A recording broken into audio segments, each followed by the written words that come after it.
6वां अध्याय। और यहाँ पर हम कई बार एक भजन को गाते हैं, ठीक है। यहोशू की पुस्तक उसका 6वां अध्याय और उसका हम 1 वचन से लेकर कहां तक पढ़ेंगे? 20 वचन, ठीक है। 1 वचन से 20 वचन, और इसको पढ़ेंगे तो बहुत टाइम लग जाएगा, पर मैं आपको इसको थोड़ा शॉर्ट में बताऊंगा ताकि हम इसको अच्छे से समझ सकें। हम कई बार एक भजन को गाते हैं, और ये भजन क्या है, और सभी लोग इसको जानते होंगे कि यरीहो की शहर पनाह भी नींव से गिर पड़ी, और डर के मारे उल्टी भागी यरदन की। हालेलुया। तो ये दोनों जो काम हुए थे, ये एक यहोशू एक राजा था, उसके दौरान ये काम हुए थे, ठीक है। क्योंकि यहोशू कौन था? यहोशू मूसा के बाद जो है इस्राएलियों का अगुवा बना। मूसा के बाद इस्राएलियों का अगुवा बना, और यहोशू ने क्या किया? सारे के सारे इस्राएलियों को लाल समुद्र तो मूसा ने पार करवा दिया था, पर ये यहोशू था जिसने यरदन की नदी को पार कराया था। हालेलुया। और यरदन की नदी बाइबल के अंदर एक बहुत बड़ा महत्व रखती है। यरदन का हिंदी में मतलब होता है मौत। यरदन का मतलब क्या होता है? मौत। क्योंकि बाइबल में लिखा है कि जिन्होंने यीशु मसीह में बपतिस्मा लिया वे मृत्यु से पार होकर जीवन में प्रवेश कर चुके हैं। हालेलुया। क्योंकि इस्राएलियों को अब यरदन को पार करके कनान के अंदर प्रवेश करना था। कनान में परमेश्वर के लोगों का जीवन छुपा हुआ था, और इस कनान को जाने के लिए बहुत बड़ी रुकावट थी। वो क्या थी? यरीहो की दीवार, ठीक है।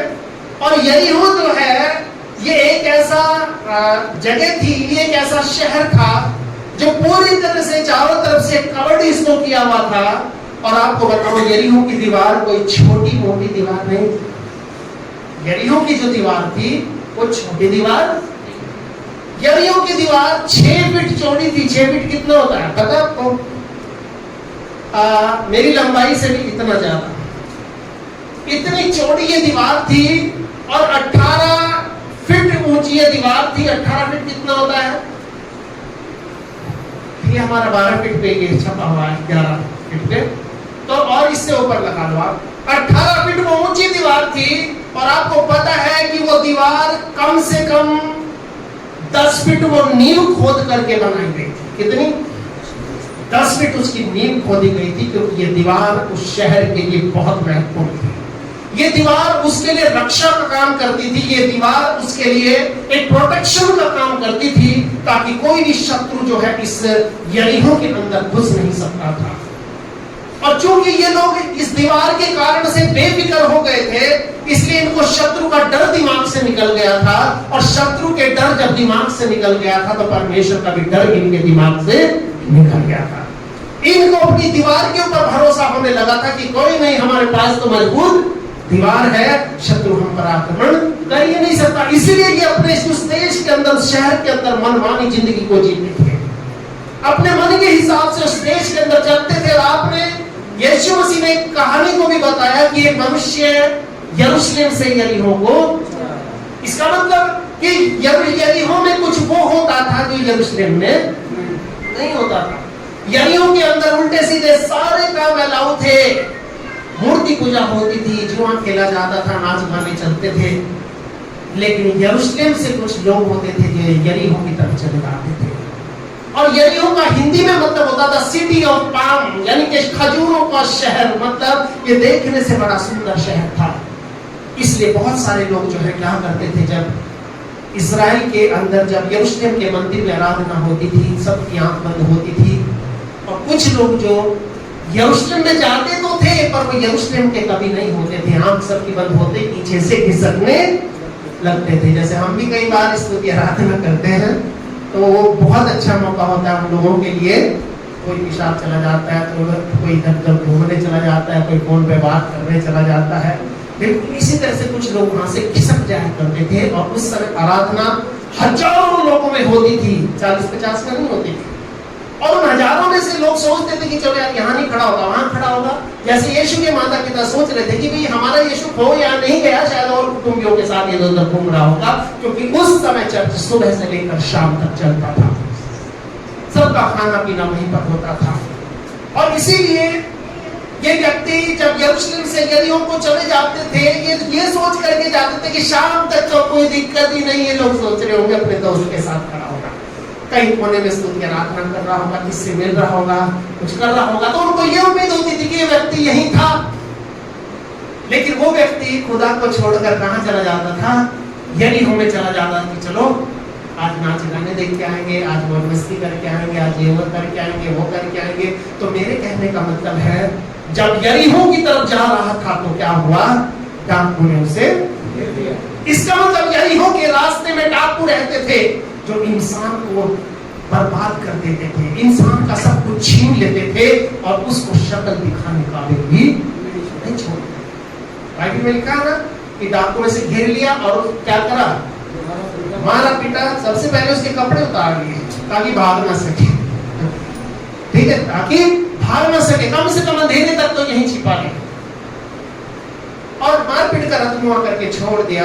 और हम एक गाना और भी गाते हैं, यरीहो के किनारे अदमुआ पड़ा, उसने दाखमस और ये यरीहो का शहर था जहां पर जाते हुए जगते यीशु मसीह को मिला था। ये यरीहो का शहर था जहां पर पापी लोग रहा करते थे। ये यरीहो का शहर था। ये जगते कौन था? पापी व्यक्ति था, पापियों का सरदार था, चुंगी लेने वालों का सरदार था। ये यरीहो की दीवार को गिरना जरूरी था क्योंकि इस्राएलियों के लिए एक रास्ते को बनना था कनान के अंदर प्रवेश करने के लिए। हालेलुया।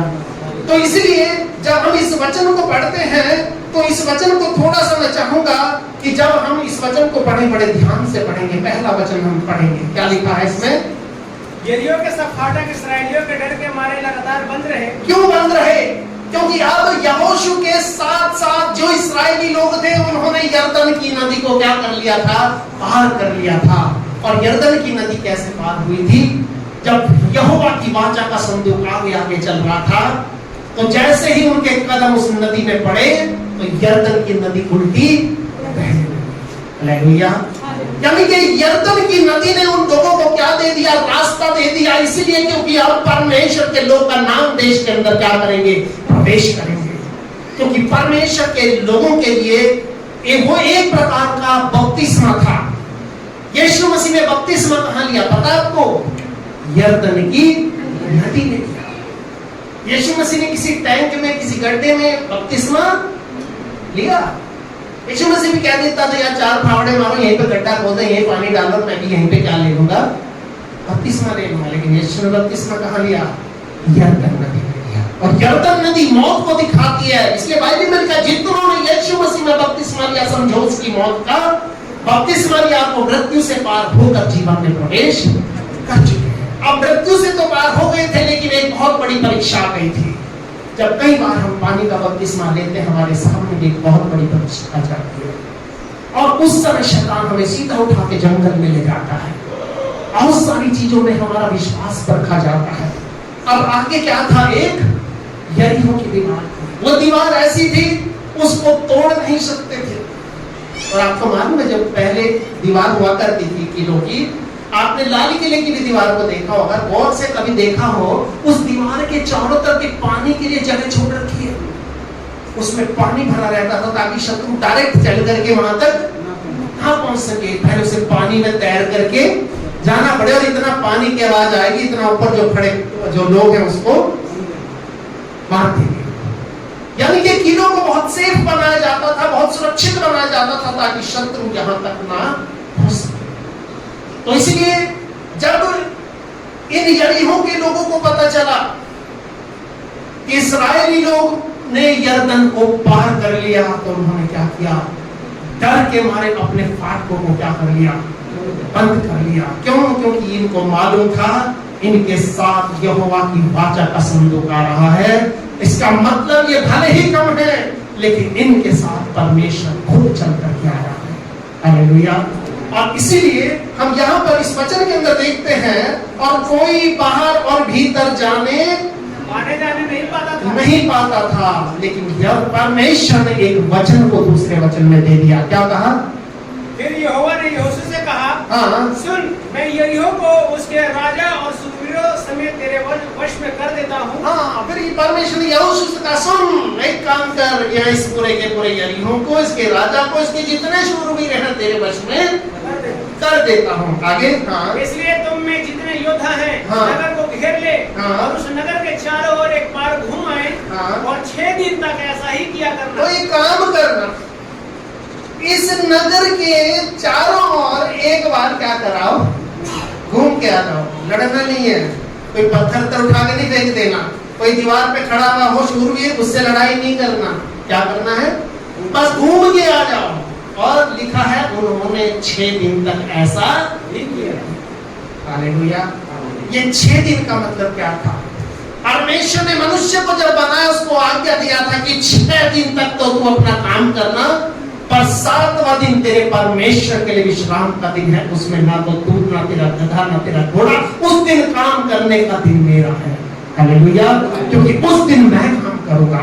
6 दिन तुम काम करना, और फिर काम करने के बाद तुम मेरे पास आना, और उसके बाद मेरा काम होगा, मैं तुम्हारे जीवन में क्या करूंगा, काम करूंगा। हालेलुया। और इसीलिए 6 दिन तक उन्होंने चक्कर को काटा। और आगे क्या लिखा है, और 7 याजक संदूक के आगे आगे मेढ़ों के सींगों के साथ नरसिंगे लिए हुए चले। हाँ, फिर 7वें दिन तुम नगर के चारों ओर 7 बार घूमना, हाँ, और याजक भी नरसिंगे फूंकते चले। हाँ, और जब वे मेढ़ों के सींगों के नरसिंगे देर तक फूंकते रहे, हाँ, तब सब लोग नरसिंगे का शब्द सुनते ही बड़ी ध्वनि से जयकार करे, हाँ, और नगर की शहरपनाह नेव से गिर जाएगी। अब ये नरसिंगे फूंकने के लिए परमेश्वर ने क्यों कहा 7वें दिन? नरसिंगा जो है, इंग्लिश में इसका वर्ड आता है ट्रम्पेट। ट्रम्पेट का मतलब ये होता है, ये बाजा होता है। और जब किसी के घर में रोज रोज बाजा बजवाते हो क्या अपने घर में? नहीं, किसी खास मौके पर ये बाजा बजाया जाता है। और ये मौका क्या होता है? ये मौका वो होता है कि आज तक जो कभी इस घर में नहीं हुआ, अब इस घर में वो होने जा रहा है। और वो क्या होता है? या तो किसी के बेटे की शादी होती है, या किसी के परिवार में कोई बहुत बड़ी खुशी होती है, तब बाजा बजाया जाता है। तो इसीलिए परमेश्वर ने कहा 6 दिन तुम काम करना, क्योंकि 7वें दिन का काम किसका है? उस इतनी बड़ी खुशी को लेकर आने वाला तुम्हारा परमेश्वर है। इसलिए तुम नरसिंगे को फूंक करके जाना। आगे क्या लिखा है? हाँ, तब नगर की शहरपनाह नेव से गिर जाएगी। तब नगर की शहरपनाह कहां से गिर जाएगी? नेव से, क्योंकि वो 10 फुट जो जमीन में भी गड़ी पड़ी है, मैं वहां से इस शहरपनाह को क्या कर दूंगा? हिला दूंगा। हालेलुया। हाँ, आगे। और सब लोग अपने अपने सामने चढ़ जाएं। हाँ, इसलिए नून के पुत्र यहोशू ने याजकों को बुलाकर कहा, हाँ, वाचा के संदूक को उठा लो, हाँ, और 7 याजक यहोवा के संदूक के आगे के मेढ़ों के सींगों के साथ शॉर्ट करके 12 से पढ़ेंगे। अब 7वें दिन क्या हुआ? हाँ, 12 वचन से। यहोशू सवेरे उठा, और याजकों ने यहोवा का संदूक उठा लिया, हाँ, और उन 7 याजकों ने मेढ़ों के सींगों के साथ नरसिंगे लिए, और यहोवा के संदूक के आगे आगे फूंकते हुए चले, हाँ, और उनके आगे हथियारबंद पुरुष चले, हाँ, और पीछे वाले यहोवा के संदूक के पीछे पीछे चले, हाँ, और याजक नरसिंगे फूंकते चले गए। इस प्रकार वे दूसरे दिन भी एक बार नगर के चारों ओर घूमकर छावनी में लौट आए, और इसी प्रकार उन्होंने 6 दिन तक किया। हाँ, फिर 7वें दिन वे बड़े तड़के उठकर उसी रीति से नगर के चारों ओर 7 बार घूम आए, केवल उसी दिन वे 7 बार घूमे।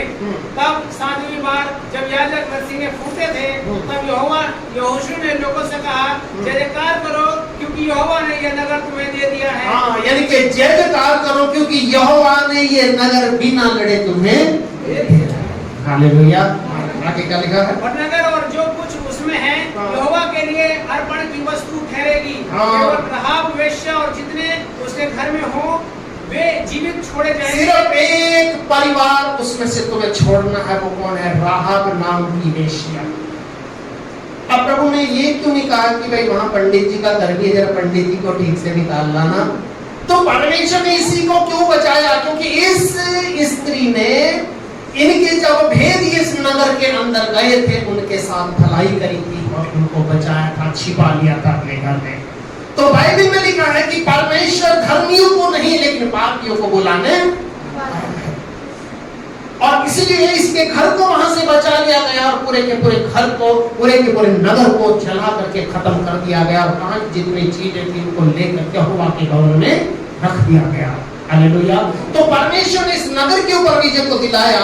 और आगे क्या लिखा है? क्योंकि उसने हमारे भेजे हुए दूतों को छिपा रखा था, हाँ। और तुम अर्पण की हुई वस्तुओं से सावधानी हाँ। अपने आप को अलग रखो। हाँ 20 वचन को पढ़ेंगे, 20 को शॉर्ट करते हुए। हाँ तब लोगों ने जयकार किया और याजक नरसिंगे फूंकते रहे। हाँ। और जब लोगों ने नरसिंगे का शब्द सुना तो फिर बड़ी ही ध्वनि से उन्होंने जयकार किया। हाँ। अब शहरपनाह नींव से गिर पड़ी। हाँ। और लोग अपने अपने सामने से उस नगर में चढ़ गए। हाँ। और नगर को ले लिया। और नगर को ले लिया। हालेलुया। क्योंकि परमेश्वर का जो ये वचन है ये हमें बताता है कि इन्होंने अपने दिमाग से काम नहीं किया, इन्होंने परमेश्वर की आज्ञा के हिसाब से काम किया। हालेलुया। मनुष्य का दिमाग तो ये कहता था कि भाई 4-5 लोग लगा दो, धीरे धीरे शहरपनाह को खोदते रहेंगे, भले 6 महीने लग जाएं, इसमें से सुरंग बना लो, इसमें से ये कर लो। दुनिया भर का मनुष्य का जो दिमाग था वो अलग बात बताता। पर ध्यान रखना, जब परमेश्वर आपको कुछ करने के लिए कहता है तो आपको वो करना है, क्योंकि परमेश्वर जो कहता है उसमें वो सिर्फ आपको इस्तेमाल करता है, क्योंकि बाकी सारा काम वो खुद करता है। हालेलुया। परमेश्वर जब आपको कोई आज्ञा देता है, आपको बस आज्ञा को माननी है, उसके मेरे ऊपर कोई सवाल नहीं करना है। मैंने पहले आपको बताया था, अगर आप अपने जीवन के अंदर परमेश्वर के चिन्ह चमत्कार कार्यक्रम को देखना चाहते हैं तो आप परमेश्वर से सवाल ना करें। परमेश्वर अगर 90 साल के इसहाक को बोल सकता है कि तू बाप बनेगा तो वो बनेगा। परमेश्वर अगर छोटे से 12-14 साल के दाऊद को अगर गोलियत के सामने खड़ा कर सकता है तो वो आपके सामने भी खड़ी हुई थी यरीहो की दीवार को गिरा सकता है। हालेलुया। आपको ये देखना है कि मेरे सामने आज वो कौन सी यरीहो की दीवार है जिसको मुझे गिराना है। हालेलुया। यहाँ प्रभु का जो वचन है, जब इस पूरे वचन को हम पढ़ते हैं, इस पूरे वचन में से कुछ बातें हैं जो मैं आपको बताना चाहूंगा। सबसे पहली बात, अगर आप अपने जीवन के यरीहो की दीवार को गिरना चाहते हो तो आपको परमेश्वर की आज्ञा को मानना ही पड़ेगा। हालेलुया। यरीहो की दीवार को गिराने का मतलब ये नहीं आप अपने प्रयासों को करें। यरीहो की दीवार को गिराने का मतलब है कि आप परमेश्वर की संगति में हो जाएं, बाकी का काम प्रभु पर छोड़ दें। हालेलुया। परमेश्वर अपना काम अपने आप करे, वो कैसे भी करेगा ये आपका सोचना नहीं है, क्योंकि हमारी सोच से बढ़कर के परमेश्वर क्या करता है, हमारे लिए काम करता है।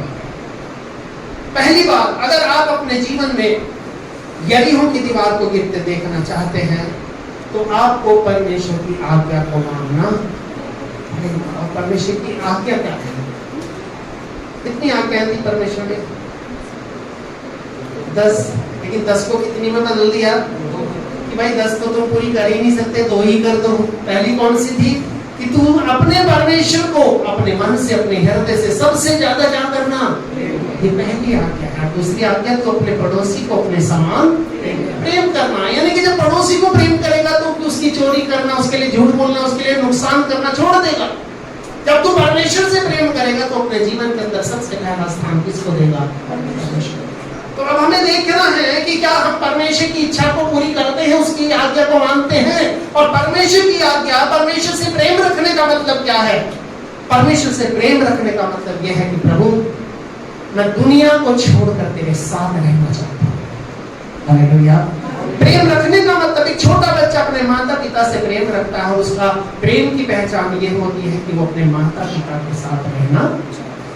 कई बार छोटे छोटे बच्चे होते हैं, जैसे उनकी माँ उठती है तो माँ तो बाद में उठती है, बच्चा पहले उठ जाता है। क्यों? बच्चे को खुशबू होती है, या कोई दूसरा जाके लेट जाए। कई बार बचपन में हमारे साथ माएँ जो है अपने बच्चों को लिटा देती थी। जब मैं गांव में छोटा था तो बच्चा पहचान जाता था कि ये कोई गड़बड़ आदमी है, ये मेरी माँ नहीं। इसका मतलब वो बच्चा कुछ नहीं जानता, लेकिन वो खुशबू से क्या करता था, पहचान जाता था। तो इसी तरह से जब हम परमेश्वर की संगति में रहना चाहते हैं तो सबसे बड़ी बात है कि हमें परमेश्वर की संगति में अपने जीवन को बिताना है, अपने कामों को छोड़ देना है, अपनी सारी चीजों को भूल जाना है, क्योंकि हमारा सोचना अलग है, परमेश्वर का सोचना। अगर आप अपने जीवन के अंदर अपने यरीहो की दीवार को गिरते देखना चाहते हो तो आपको परमेश्वर की आज्ञा को मानना पड़ेगा, पहला वचन। और आपके जीवन की यरीहो की दीवार कौन सी है ये आप बहुत बेहतरीन जानते हो, ये मुझे जानने की जरूरत। वो कौन सी दीवार है जो आपको कनान में प्रवेश करने से रोक रही है? वो कौन सी दीवार है जो आपके जीवन में चंगाई पाने से रोक रही है, आपके कर्जे को दूर होने से रोक रही है, आपके जीवन की परेशानी को दूर होने से रोक रही है? आपकी यरीहो की दीवार अलग अलग हो सकती है, और ये दीवार कई बार आपके हाथ में नहीं है इसको तोड़ना। तोड़ने वाला कौन है? आप बस इसके क्या करना है? चक्कर लगाना। चक्कर लगाने का मतलब इसके लिए परमेश्वर के सामने ठहरना है और 7वें दिन तुरही को लेकर प्रभु के आंगन में खड़े हो जाना है। हालेलुया। और वचन कहता हमारा परमेश्वर हमारी ओर से लड़ेगा। इसलिए मैं आपको ये बताना चाहता हूं, पहली बात कि अगर आप अपने जीवन की यरीहो की दीवार को गिरते देखना चाहते हो तो आपको परमेश्वर की आज्ञा को मानना पड़ेगा। और दूसरी बात इस वचन में से हम लोग ये पढ़ते हैं कि परमेश्वर आपसे तभी बात करता है जब आप उसकी सुनना चाहते हो। परमेश्वर आपसे जबरदस्ती बात, परमेश्वर आपसे तभी बात करता है जब आप उसकी सुनना चाहते हो। एक बार क्या हुआ, एक बिल्डिंग में आग लग गई और उस बिल्डिंग के अंदर क्या था, 4थी मंजिल पे जो है एक जो बुजुर्ग लेडी थी वो फंसी हुई थी, और फायर फाइटर जो होते हैं, जो आग बुझाने वाले जो लोग होते हैं, उनकी सीढ़ी जो थी वो उसके वहां तक नहीं पहुंच पाई, वो खिड़की से थोड़ा सा नीचे तक आ गई, और उसने जो है आवाज लगाकर उस महिला को बुलाया कि आप एक काम करो, बाहर आ जाओ और मैं आपको बचा लूंगा। वो बाहर आई, उसने कहा ऐसा मेरी बिल्ली को या मेरे इस कुत्ते को बचा लो आप। बिल्ली और कुत्ता दो पाल रखे थे, उनको उसने ठीक है उसमें रख दिया। बोले ये विदेश की बात है, क्योंकि वहां पर सीढ़ियां ऐसी नहीं होती जैसे हमारे यहाँ होती है। वहां पर सीढ़ी ऐसी होती है, आपने देखा होगा एक बॉक्स के जैसा होता है, जिसमें छड़ करके एनडीपीएल वाले भी यहाँ कभी कभी आपको काम करते मिल जाएंगे। तो उसने कहा एक काम करो यहाँ जाओ, लेकिन उसने कहा नहीं मैं गिर जाऊंगी, मेरी चोट लग जाएगी। उसने कहा आप चिंता न करो, मैं आपको संभाल दूंगा, लेकिन आपको आना पड़ेगा। उसने उसकी बात नहीं मानी, बहुत देर तक उसके रिक्वेस्ट करता रहा। उसने धड़ से खिड़की बंद कर वो अंदर चली गई, और जब वो निराश होकर के वो फायर फाइटर जो था, आग बुझाने वाला था, जो नीचे आ गया, पता चला पूरी की पूरी बिल्डिंग आग में झुलस कर खत्म हो गई। वो लेडी भी थी उसके अंदर हो करके मर गई। वो बेचारा अंदर आके परेशान होने लगा, काश वो मेरी बात को सुन लेती और वो बच पाती। तो प्रियो, कई बार आपको परमेश्वर की बात को सुनने के लिए तैयार होना है, क्योंकि वक्त और परिस्थिति का कभी नहीं पता कि कौन सी परिस्थिति आप पर आएगी। आपको हमेशा परमेश्वर की आवाज को सुनने के लिए तैयार रहना है, ताकि वो परमेश्वर आपको कह सके तो मेरे पास आना। अगर आप अपने जीवन में कुछ करना चाहते तो आपको थोड़ा तो रिस्क लेना पड़ेगा। कुछ लोग सोचते हैं हम रिस्क ना लें। जब पतरस यीशु मसीह के साथ चला, उसने अपने जान को छोड़ दिया। वो घर मीटिंग करने नहीं गया अपनी बीवी बच्चों के साथ, जी मैं सेवा में जा रहा हूँ प्रभु यीशु मसीह के पीछे, आपका क्या कहना है। गया, उसने अपने जाल को वहीं फेंक दिया, यीशु के पीछे चलने लगा। उसने बहुत सारे कामों को किया, और ये जब यीशु के पीछे चला तो उसने अपनी चुंगी लेने के काम को छोड़ दिया, पैसा वैसा सब वहीं पे छोड़ के क्या हुआ, यीशु के पीछे।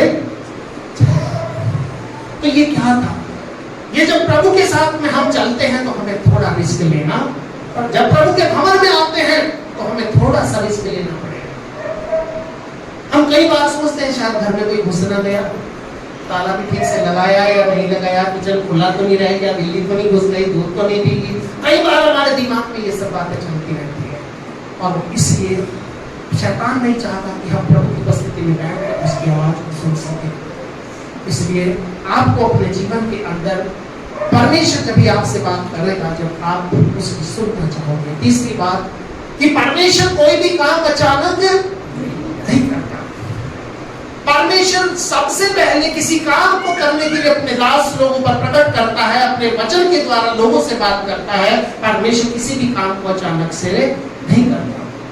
परमेश्वर ने जब इस पृथ्वी को बनाया तो उसने मनुष्य को पहले ही अचानक नहीं बना दिया, उसने प्लानिंग के साथ मनुष्य को बनाया। सबसे पहले उसने मनुष्य की जरूरत की चीजों को बनाया। उसने फूल को, पेड़ पौधों को बनाया, हरी घास को बनाया, उसने जानवरों को बनाया, उसने हरियाली को बनाया, दिन को बनाया, रात को बनाया। हर एक चीज को परमेश्वर ने सबसे पहले बना दिया। इसलिए आपको बनाने से पहले परमेश्वर ने आपकी जरूरत को सबसे पहले बनाया। हालेलुया। तो इसीलिए आपको अपने जीवन के अंदर चिंता करने की जरूरत नहीं है। आपको परमेश्वर ऐसे ही नहीं यहाँ पे लेकर के आ गया, क्योंकि परमेश्वर के पास आपके लिए योजना है जो अभी आपको समझ में नहीं आए, लेकिन एक दिन आएगा आप वास्तव में कहेंगे कि प्रभु ये बात सच में सही है, क्योंकि प्रभु तूने मुझे उसी समय से क्या रखा था, चुन रखा था। परमेश्वर आपको किसी काम को करने से पहले तैयार करता है। उस तैयारी में वर्ष भी गुजर जाते हैं, वक्त गुजर जाता है। और कई बार मैं अपने जीवन के बारे में देखता हूँ कि जब मैं छोटा था, मैं कभी दूर दूर तक ये नहीं सोचता था कि मैं कभी प्रभु की सेवा करूंगा या कर पाऊंगा, या मैं इस योग्य हूँ या नहीं हूँ। लेकिन बचपन से कुछ आदतें मेरे अंदर आ गई थी। एक तो मैं बहुत कम सोता था, मैं बहुत कम सोता था, लेकिन 3-4 घंटे आज भी नहीं सोता हूँ, ज्यादा नहीं सोता, 1-2 बजे सोता हूँ, 5 बजे खड़ा हो जाता हूँ। तो कहने का मतलब मेरा यह है कि मैं बचपन से कम सोता था। दूसरा कि मुझे म्यूजिक का बहुत शौक था, संगीत का। मैं घर में छोटा छोटा कुछ भी चीज, बांसुरी बजाना सीखता था, कुछ इधर उधर की चीजें बजाना, ये चीजें बनाना, मतलब म्यूजिक का काम मुझे बहुत पसंद था। और घर वाले बहुत मारते थे, मना करते थे, क्या कर रहा है, ये कर रहा है, वो कर रहा है, फिर भी मैं सीखता था। मैं बांसुरी बजाने के सीखने के लिए एक चौकीदार के पास जाया करता था, जो रात को पहाड़ी था, वो बांसुरी बजाता था, तो बांसुरी बजाना सीखा। मतलब ऐसे जब, लेकिन कई बार मैं अपने आप से सवाल करता था कि मैं सब काम क्यों कर रहा हूँ, इस काम से मेरा कोई लेना देना नहीं है, मेरा अलग एक परिवार है, मेरा अपना एक अलग पहचान है, और ये काम हमारा नहीं है, गाने बजाने का ये सब काम हमारा है ही नहीं, ठीक है। और इस तरह से कई बार मैं अपने आप से सवाल करता था, लेकिन मेरी समझ में कुछ नहीं आता था। बस मुझे इस चीज से प्यार था। मुझे बचपन से इंग्लिश सीखने का बहुत शौक था। यूनिवर्सिटी के अंदर मेरे जो भाई हैं, उस समय मैं बहुत छोटा था, मेरी मौसी के लड़के वो वहाँ पे पढ़ाई, IIT में पढ़ाई करते थे। अभी वो IIT हो गया, उस जमाने में वो IIT नहीं था, पर ग्रुड यूनिवर्सिटी था। तो मैं उनके पास जाता था, वहाँ पर जो दूसरे बाहर विदेशी लोग रहते थे, तो मैं उनके साथ हिंदी टूटी फूटी बोल के धीरे धीरे मैं उनसे इंग्लिश बोलना आराम से सीख गया। पर मैं कई बार सोचता था कि मैं ये काम क्यों कर रहा हूँ, इस काम से भी मेरा कोई लेना देना कोई नहीं है। लेकिन एक समय आया जब धीरे धीरे मैंने देखा कि परमेश्वर मुझे किसी अलग दिशा के लिए तैयार कर रहा है, लेकिन मैं किसी और दिशा में हूँ। और आज मैं कह सकता हूँ कि आज मैं जहाँ हूँ वो एकदम से नहीं हूँ, क्योंकि पहले बैकग्राउंड में कुछ हुआ है जो प्रभु ने मुझे पीछे से क्या किया है, तैयार किया है। हालेलुया। और इसलिए परमेश्वर हमें पहले से क्या करता है, तैयार करता है। और परमेश्वर वो गुण सबसे पहले हमारे अंदर भरता है। जब मैं छुट्टियों में अपने गांव में जाया करता था, तो वहां से लोग इकट्ठे हो जाते थे कि मैं आ गया हूँ, जैसे बहुत बड़ा कोई प्रधानमंत्री आ गया। मैं छोटा बच्चा था, लेकिन फिर भी वो लोग बहुत प्यार करते थे, क्योंकि उनको मालूम था ये म्यूजिक बहुत अच्छा बजाते हैं, हारमोनियम बहुत बढ़िया बजाता है, ये तबला ढोलक सब बढ़िया बजा लेता है, पता नहीं कहाँ से ये सब गुण इसके अंदर आ गए। और वहां पर जो मंदिर में जब कथा होती थी, आरती होती थी, तो मैं सबसे पहले मुझे बुला करके ले जाते थे। मैं ये क्या कर रहा हूँ, कई बार मुझे शर्म आती थी कि लोग क्या कहेंगे, बताओ ये तो मंदिर में बैठ करके हारमोनियम बजा रहा है। लेकिन कई बार मैं अपने से सवाल करता हूँ ऐसा क्यों हो रहा है, क्योंकि आज मैं ये कह सकता हूँ कि परमेश्वर ने आज मुझे जो बनाया है वो अचानक नहीं बना दिया, इसके पीछे परमेश्वर का एक बहुत बड़ा हाथ रहा है, एक बहुत बड़ी योजना, कई सालों का सफर इसमें गुजरा है। हालेलुया। तो आज आप जो हैं वो इसलिए हैं क्योंकि आज अचानक आप ऐसे नहीं है, आपको पहले से कुछ ऐसा बनाया गया है, क्योंकि परमेश्वर आपको आने वाले दिनों में इस्तेमाल करना चाहता है। जब मैं दिल्ली होकर के जाता था, मैं दिल्ली से बहुत घबराता था, मुझे दिल्ली की ये आबो हवा बिल्कुल पसंद नहीं थी, मैं बहुत शांत इलाके का रहने वाला व्यक्ति था और मैं दिल्ली बिल्कुल नहीं रहना चाहता था। लेकिन आज वही दिन है कि मैं दिल्ली में रह रहा हूँ, समझ रहे हो। तो कई बार परमेश्वर का वचन कहता है कि मनुष्य चलता तो है, लेकिन उसके कदम उसके अधीन नहीं होते। आप दुनिया में जो भी कुछ कर रहे हो, इसके पीछे परमेश्वर का हाथ है। आप अगर आप जो यहाँ पर आए हो, इसके पीछे भी परमेश्वर का एक हाथ है। आपके जीवन से उसकी कोई योजना है, इसलिए तो आपको यहाँ ला रहा है। आपके जीवनों को वो आशीषित करना चाहता है। हमारे बीच में ऐसी बहुत सारी गवाहियां हैं जो ऐसे वक्त में प्रभु ने हमारे साथ खड़े होकर हमारा साथ दिया है कि जिस वक्त में कोई भी हमारा साथ नहीं दे सकता। हालेलुया। और परमेश्वर का जो वचन है उस बात को बताता है कि परमेश्वर कोई भी काम अचानक नहीं करता, वो सबसे पहले उसकी योजना बनाता है, वो उन चीजों को तैयार करता है। चौथी बात इस वचन में से हम लोग सीखते हैं कि कई बार हमारी प्रार्थनाओं का जवाब एकदम नहीं मिलता। अब प्रभु कह सकता था कि भाई कोई बात नहीं है, चक्कर काट देना, एक ही में गिर जाएगी, कह सकता था ना। ये उसने क्या कहा, 6 दिन तक पहले चक्कर काटो, ठीक है। 6 दिन तक चक्कर काटने का मतलब ये है कि शत्रु को मौका देना। जो वहां शहर बनाकर खड़े होंगे, उनको जब देख रहे होंगे चक्कर काट रहे हैं, तो वो उनको मार भी सकते थे ना। तो क्या परमेश्वर शत्रुओं को मौका दे रहा था? नहीं, परमेश्वर उन लोगों को ये सिखा रहा था कि देखो तुम दुश्मन के इलाके में चारों तरफ घूम रहे हो, उसके बावजूद भी जो है दुश्मन तुम्हारा कुछ भी नहीं बिगाड़ पाया। हालेलुया। तुम दुश्मन के चारों तरफ घूम रहे हो और दुश्मन तुम्हें देख रहा है, उसके बाद भी दुश्मन तुम्हारा कुछ भी नहीं बिगाड़ पाया। 7वें दिन जब प्रभु ने ये कहा कि अब इसके चारों तरफ चलो, लेकिन अब जब जाओगे तो वाचा के संदूक को सबसे आगे आगे लेकर चलना और उसके आगे आगे तलवार वालों को लेकर चलना, क्योंकि जहां जहां वाचा का संदूक जाएगा वहां वहां विजय तुम्हारे साथ में जाएगी। और वाचा का संदूक का मतलब है परमेश्वर खुद वहां पर जाता है। और बाइबल में लिखा है, क्या तुम नहीं जानते कि तुम परमेश्वर का मंदिर हो? हम लोग कौन है? परमेश्वर की वाचा का संदूक है, जिसके अंदर वो साक्षी पत्र रखा हुआ है, वो गवाही रखी है, जिसके कारण से वो प्रभु हमें दुनिया की भीड़ से निकाल कर लाया है और अपने चरणों में लाकर उसने हमें खड़ा किया है। तो इसलिए चौथी बात, हमारी प्रार्थना का जवाब कई बार एकदम नहीं आता, इसलिए हमें क्या करना है? इंतजार करना है। ठीक है, हमें क्या करना है? इंतजार करना है।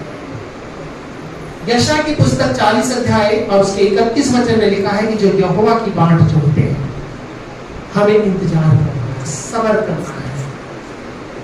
और कई बार हम लोग सब्र नहीं करना चाहते, हम एकदम रेडीमेड चीज चाहते हैं कि एकदम से हमें क्या हो जाए, मिल जाए। लेकिन प्रभु के पास जब हम आते हैं, कुछ चीजों के हमें इंतजार करना पड़ता है और हम खुशी से इंतजार करें, क्योंकि वो परमेश्वर जो हमें मिस्र से निकाल करके लाया है, वो हमें कनान में पहुंचा करके ही दम लेगा, उससे पहले हमें कभी छोड़ने वाला नहीं। हालेलुया। और कनान एक ऐसी जगह है जहां दूध और मधु की धाराएं बहती हैं, जहां पे आपको खाने पीने की दिक्कत नहीं होगी। आपको मालूम है, आज हमारा सबसे बड़ी समस्या यह है कि हम भारतीयों का 80% दिमाग हमारे पेट में पड़ा होता है, सिर्फ 20% ही चलता है, क्योंकि हम ये सोचते हैं आज तो खा लिया, प्रभु कल क्या बनेगा। और हमारे घरों में भी यही होता है, दोपहर खा के शाम को पूछते शाम को क्या बनाना है? भाई अभी तो खा के तो हजम कर लो, अभी शाम का जब शाम आएगी देखा जाएगा। क्योंकि हमें चिंता होती है, इस महीने तनख्वाह मिल गई, लेकिन हम अगले महीने का सोचते हैं अगले महीने का क्या होगा, क्योंकि यहाँ पर भविष्य अनिश्चित है। और मैं आपको ये बताता हूँ कि परमेश्वर अपने वचन के द्वारा हमें ये बताता है कि कई बार हमारी प्रार्थनाओं का जवाब एकदम नहीं आता, उसमें थोड़ा टाइम लगता है, क्योंकि परमेश्वर बैकग्राउंड में कुछ तैयार करता है। मैंने आपको बताया कि 3 घंटे की पिक्चर जो आप टीवी में देखते हैं, उसको बनाने के लिए कई बार 3-3, 4-4 साल लग जाते हैं। कितने साल? 3-3, 4-4 साल, क्योंकि पीछे कुछ काम हो रहा है, आपके पीछे कुछ काम हो रहा है जो आपको दिखाई नहीं दे रहा। परमेश्वर आपके जीवन में काम कर रहा है, वो आपके शरीर को आशीषित कर रहा है, वो आपके शरीर के एक नसों को संभाल रहा है, और वो आपको रोग से, पीड़ा से, बीमारी से दूर करेगा, वो आपके जीवन को आशीषित करेगा।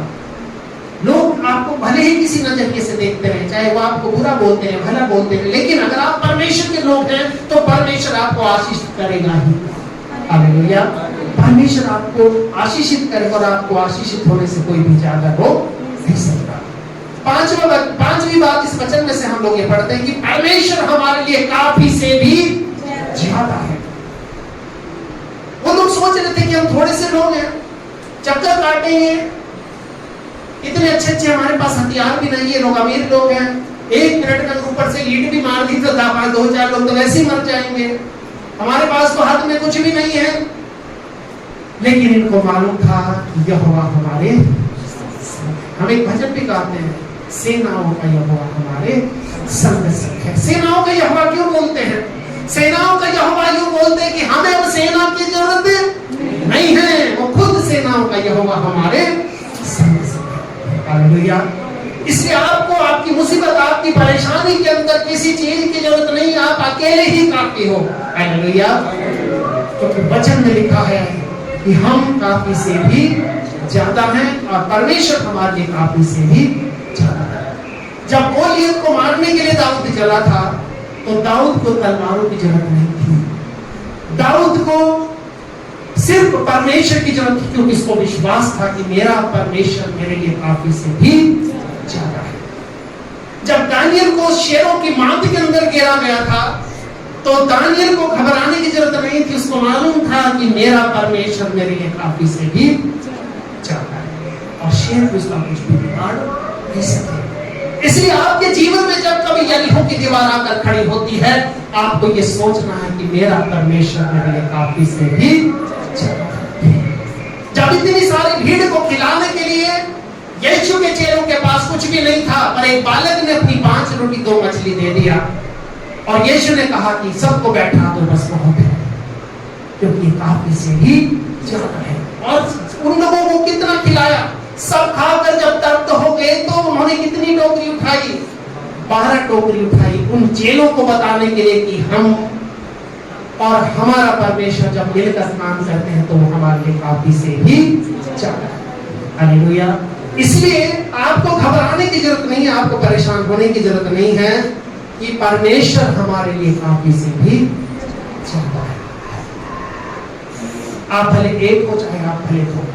कई बार घरों में होता है कि एक आदमी विश्वास करता है, दूसरा व्यक्ति विश्वास नहीं करता। एक आदमी प्रार्थना करता है, दूसरा उसको डिस्टर्ब करता है कि तू प्रार्थना, ऐसा भी होता है कुछ घरों में। पर मैं आपको बताना चाहता हूँ, आप अकेले ही काफी हो, क्योंकि आपका परमेश्वर आपके लिए काफी से भी ज्यादा है। वो आपको कभी भी शर्मिंदा होने नहीं देगा। और छठी बात जो इस वचन में से हम पढ़ते हैं वो ये है कि हमें परमेश्वर के साथ सहभागिता में काम करना है। बाइबल में लिखा है, पौलुस कहता है कि हम परमेश्वर के सहकर्मी हैं, हम परमेश्वर के पार्टनर हैं। परमेश्वर अगर किसी काम को करना चाहेगा तो वो खुद नहीं आएगा, वो अपने किसी व्यक्ति के द्वारा होकर आपके मेरे लिए काम करेगा। हम परमेश्वर के कौन हैं? सहकर्मी हैं। क्योंकि परमेश्वर खुद काम नहीं करता, पर वो अपने लोगों के द्वारा दुनिया में काम। अगर आपको किसी सहायता की जरूरत होगी तो परमेश्वर नहीं आएगा, परमेश्वर अपने किसी जन को आपके लिए खड़ा कर देगा, वो आपकी मदद करेगा। परमेश्वर आपकी सहायता करेगा, किसी ना किसी रूप में वो किसी को भेजेगा। क्योंकि उसने कहा, देख मैं अपने दूत को तेरे आगे आगे भेजता हूं। परमेश्वर आपको दुनिया में अकेला रहने नहीं देगा। इसलिए प्रभु का वचन आगे कहता है कि हमें परमेश्वर के साथ उसकी पार्टनरशिप में काम करना, उसकी सहभागिता में काम करना है। और हम कितने धन्य लोग हैं जिनके साथ परमेश्वर पार्टनरशिप में काम करके खुश होता है। हालेलुया। दुनिया के कोई भी देवी देवता किसी के साथ पार्टनरशिप में काम नहीं किया। दुनिया के देवी देवताओं ने यह दिखाया कि तुम भक्त हो, तुम नीचे बैठोगे, मैं भगवान हूं, मैं ऊपर बैठूंगा। लेकिन यीशु ने कहा, वो पूरी पृथ्वी की, पूरे स्वर्ग की महिमा को छोड़कर पृथ्वी पर आया और यीशु आपके मेरे लिए हीरो बन गया ताकि हम हीरो बन सकें। हालेलुया। इसलिए प्रभु का जो वचन है, 7वीं आखिरी बात हम इस बात को पढ़ते हैं कि परमेश्वर अपने वचन को क्या करता है? पूरा करता है। परमेश्वर ने जो कहा है वो आपके लिए पूरा, क्योंकि परमेश्वर ने हम सबको एक वायदा दिया है कि परमेश्वर हमें मिस्र से निकालेगा, लाल समुद्र को पार कराएगा और आखिरी में एक जो यरदन की नदी आएगी उसको पार कराकर वो हमें कनान के देश में पहुंचाएगा, जिस देश में दूध और मधु की धाराएं बहती हैं। दूध और मधु की धाराएं बहने का मतलब क्या है? ऐसा नहीं कि वहां पे आप दूध में नहाओगे या धाराओं में नहाओगे, नहीं। वो एक खुशी की आशीष है। आपको पता है कि जब आप गांव में जाते हो तो वहां पे जो पुराने जो बुजुर्ग महिलाएं होती हैं, जब उनके पैर दबाती हैं तो वहां पर पैर हमारी तरह नहीं दबाए जाते, बस वो झुकते भी नहीं है, वो दूर से रोक देते हैं कि बस हो गया इससे ज्यादा छोड़ने की जरूरत नहीं है। लेकिन गांव में आप जाते हो तो कम से कम 5 मिनट तक उसके पैरों को ऐसे ऐसे आपको दबाना पड़ता है, जब तक अगली अच्छे से आपको आशीर्वाद ना दे दे। और उसके आशीर्वाद में एक लाइन शामिल होती है कि दूध और नहाओ कूदो। इसका मतलब क्या है? इसका मतलब ये नहीं है कि उस दिन के बाद वो दूध से नहाना शुरू कर देते हैं, ऐसा नहीं है। इसका मतलब ये है कि तेरे जीवन में किसी भली वस्तु की घटी ना हो, तेरा जीवन शांति और आनंद से। हालेलुया। तो इसी तरह प्रभु ने भी हमारे लिए वायदे को किया है, और परमेश्वर ने हमारे लिए क्या वायदे को किया है कि मैं तुम्हें एक ऐसे देश में लेके जाऊंगा जहां दूध और मधु की धाराएं। हालेलुया। तो हमारा परमेश्वर कितना महान है, जो इस दुनिया में से निकाल कर हमें अपने पास इसलिए लाता है ताकि हम उसकी आवाज को सुन सके, और उसकी आवाज को सुनने के द्वारा हमारे जीवन में आई हुई हर एक यरीहो की दीवार, हर एक रुकावट की दीवार को, आपके लिए कौन सी चीज रुकावट की दीवार है, उसको परमेश्वर दूर करेगा। आपके जीवन में कौन सी वो यरीहो की दीवार है, आपको सोचना है।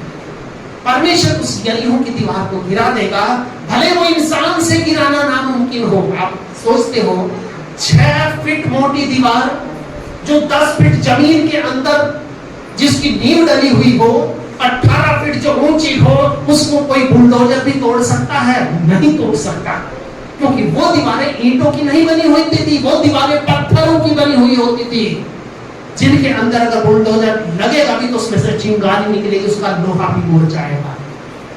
ये वो दीवारें थी। कई बार आपके जीवन में ऐसी समस्याएं आकर दीवार के रूप में खड़ी हो सकती, जो आप सोच सकते हो प्रभु ये मैं नहीं तोड़ सकता, ये चीज मेरे से दूर नहीं हो सकती, ये चीज पर मैं विजय नहीं प्राप्त कर सकता।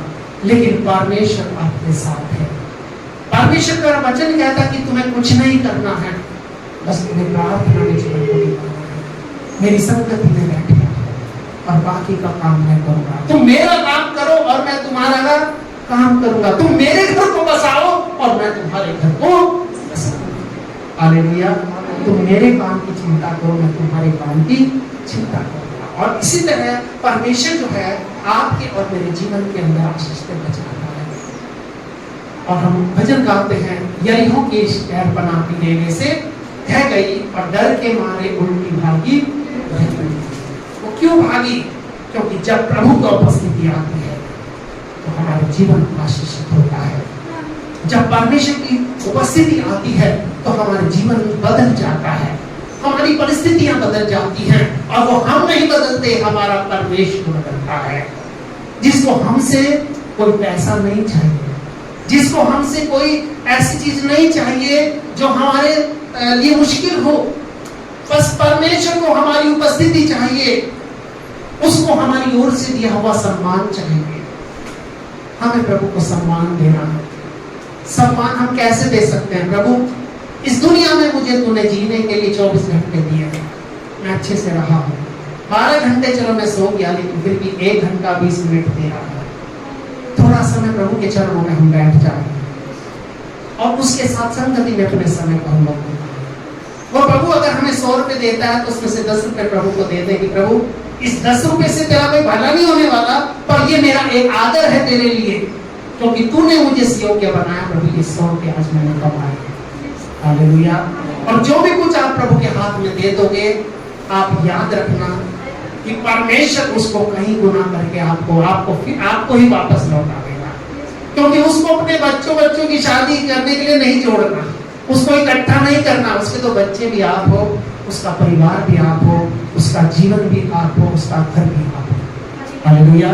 वो जो भी कुछ करेगा आपके लिए खर्च करेगा, वो जो भी कुछ चाहेगा वो आपके लिए चाहेगा, क्योंकि परमेश्वर कि हम सब लोग संतान हैं, और जैसे हम अपने बच्चों के लिए अच्छा चाहते हैं, हमारा परमेश्वर भी हमारे लिए अच्छा चाहता है। तो परमेश्वर इस वचन के द्वारा हमें आशीष दे। आइए अभी हमारे पास से न होगा, हम अपने आंखों को बंद करेंगे और थोड़े समय के लिए अपने सरों को सर्वशक्तिमान प्रभु के सामने झुकाएंगे। और इस वचन को आज हमने पढ़ा है कि हमारे जीवन के अंदर आज जो भी शहर बना है, जो भी यरीहो की दीवार है, हम यीशु के नाम से गिरने पाए। हमारा प्रभु बहुत महान परमेश्वर है। आज बहुत सारी ऐसी चीजें हैं जो हमारे जीवन में हमें यरीहो की दीवार जैसे लगती है। हम सोचते हैं प्रभु ये काम कैसे होगा, ये काम तो शायद हमसे कभी हो नहीं पाएगा। हाँ, हो सकता है कोई चीज हमारे लिए मुश्किल हो, लेकिन कोई भी काम हमारे परमेश्वर के लिए मुश्किल नहीं है। हमारा परमेश्वर आपकी हर एक जरूरत को पूरा करने के लिए तैयार है। आपको बस ये करना होगा, आपको उसके घर को बसाना पड़ेगा, उसके घर में आकर थोड़े देर के लिए बैठना पड़ेगा, उसके घर के अंदर आपको उस पर ध्यान करना पड़ेगा, उसके वचन को सुनना पड़ेगा, उसकी आवाज को सुनना पड़ेगा। हो सकता है आज वो प्रभु किसी से बात कर रहा हो सकता है वो प्रभु का वचन आज किसी के कान में बोल रहा हो कि तेरे जीवन की जो यरीहो की दीवार है आज मैं उसे गिराने जा रहा हूँ। तेरे जीवन के अंदर कोई ऐसी रुकावट है आज वो तोड़ने जा रही है। हाँ प्रभु परमेश्वर, तो अपने वचन को पूरा करता है, तो अपने वायदों को पूरा करता है, क्योंकि तू वायदों को पूरा करने वाला परमेश्वर है। पिता, मैं आज तेरे भवन में आया हूँ, आई हूँ। मुझे नहीं मालूम ये आवाज किसकी है, पर मैं एक बात जानता हूँ, ये आवाज आज तेरे वचन की आवाज है जो मेरे हृदय तक पहुंच रही है कि तू आज मेरे जीवन में उस यरीहो की दीवार को गिराने जा रहा है, जो दीवार को मैं सोचता हूँ प्रभु तेरे अलावा कोई नहीं गिरा सकता। और ये दीवार मेरी समस्या हो सकती है, मेरी बीमारी हो सकती है, मेरा कर्जा हो सकता है, मेरी परेशानियां हो सकती हैं, ये मेरे घर का निर्माण हो सकता है, ये मेरे और आपसी संबंध हो सकते हैं, ये बहुत सारी चीजें मेरे जीवन की हो सकती है जो एक रुकावट है ताकि पिता मैं कनान में प्रवेश ना कर सकूं। लेकिन प्रभु आज जब मैं तेरे चरणों में आया हूँ, आई हूँ, इस बात के लिए तेरा धन्यवाद करता हूँ या करती हूँ, क्योंकि प्रभु आज तूने ये वचन अपना मुझे दिया है, तो उसका मतलब कोई ना कोई दीवार को आज मेरे जीवन में जो यरीहो की है आज गिराने जा रहा है। सच में प्रभु मैं विश्वास करता हूँ, करती हूँ, सारा आदर और महिमा आपको देता हूँ, देती हूँ और धन्यवाद देता हूँ क्योंकि आपने मेरी प्रार्थना को सुना है। प्रभु यीशु के नाम से मांगते हैं, आमीन। अब हमारे प्रभु यीशु मसीह का अनुग्रह, पिता परमेश्वर का प्रेम और पवित्र आत्मा की सहभागिता से लेकर हमेशा तक हम सब लोगों के साथ होते रहे। आमीन।